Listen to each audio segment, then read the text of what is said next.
يلا بينا نعمل المشروب الدافي اللي هيدفينا. هوت شوكليت وكل مكوناته متوفرة في البيت. لو اول مرة تشوفوني انا اسمي هدير، ما تنسوش اللايك والشير. كوباية من الحليب على نار هادية جدا، وهضيف عليها اول ما تسخن شوية هضيف عليها معلقتين من الكاكاو الخام. والنوع الكاكاو هنا لازم يكون خام ولازم تكون جودته حلوة علشان يديكي نتيجة كده تحفة.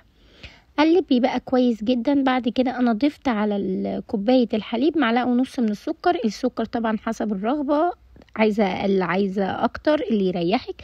هنا انا كنت بشوف درجه حراره الحليب سخنت ولا لسه. في كوبايه بره بقى انا حطيت معلقه كبيره من الحليب ومعلقه من النشا، بس معلقه مش كبيره قوي من النشا، معلقه صغيره، وضفتهم على الكاكاو بتاعنا. وقلبي بقى كويس جدا.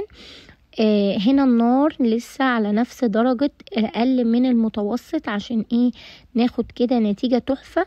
في الاخر بقى ضفت رشة بسيطة من الملح. هنا هتظبط كل حاجة. الملح يا جماعة شيء اساسي في كل حاجة، في الاكل، في المعجنات، في المشاريب، تحفة، بيعدل كل شيء. شايفين الرغوة دي كده؟ يبقى خلاص تعالوا بقى نحطه في الكوباية بتاعتنا ولا في المج بتاعنا. شايفين قوامه يجنن فعلا يا جماعة، رهيب رهيب، لازم تجربوه. ممكن بقى تزيني بكاكاو او شوكليت او مارشميلو، بس انا مش من عشاق المارشميلو ففضلت احط شوكليت شيبس. شايفين قوامه تحفة وجميل، وحاجة كده تنفع في البرد الفظيع اللي احنا فيه ده. لو عجبتكم الوصفة ما تنسوش اللايك والشير وسبسكرايب للقناة عشان يوصل لكم كل جديد.